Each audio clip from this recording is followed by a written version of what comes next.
Al començament del curs escolar, el Servei de Salut Comunitària va proposar a les escoles treballar la salut social amb una activitat pràctica, fer una mirada al barri en clau de salut.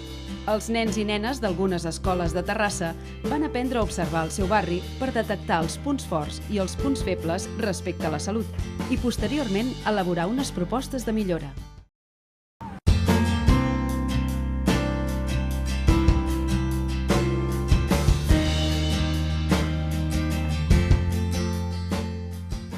El barri de Sant Llorenç és bastant gran i bonic. Té places i molts carrers peatonals i, a més, tenim 2 hipermercats a prop del barri que això permet a les famílies tenir cobertes les necessitats de comprar aliments i tot això sense haver de fer molt de desplaçament. Poques, poseu poques botigues. Sí, perquè només estan concentrades en 2 carrers.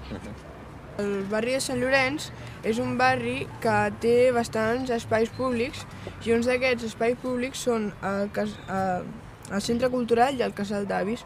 Al Centre Cultural ja es poden fer moltes activitats. Es pot practicar idiomes, fer esport, fer ioga, esport. I al Casal d'Avis és per als avis que allà poden fer petanca, llegir i moltes activitats més.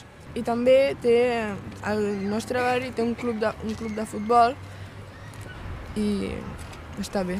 I just al costat del futbol hi ha el casal de joves de Sant Llorenç també, que s'hi fan activitats per adolescents, per joves.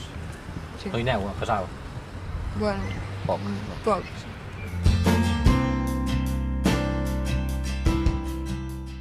Les nostres propostes són que en els parcs dona molt sol a vegades i ens agradaria posar més arbres perquè no faci tanta calor i més flors per fer-ho més bonic.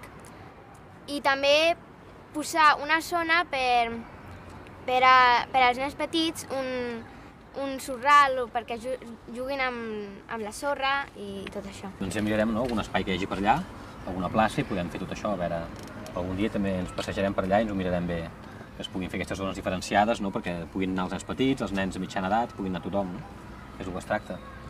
Que als parcs ens agradaria que la zona de gronxadors el terra fos sintètic, d'aquesta goma, i que hi hagués una piscina coberta, una piscina pública coberta, per poder banyar-nos a l'hivern també.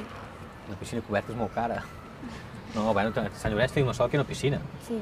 No és coberta, però hi ha una piscina. En molts altres barris no poden dir el mateix, però bueno, si vinguessin temps millors i fos una altra època, sí que ens podíem permetre, però ara mateix és molt difícil que puguem fer això.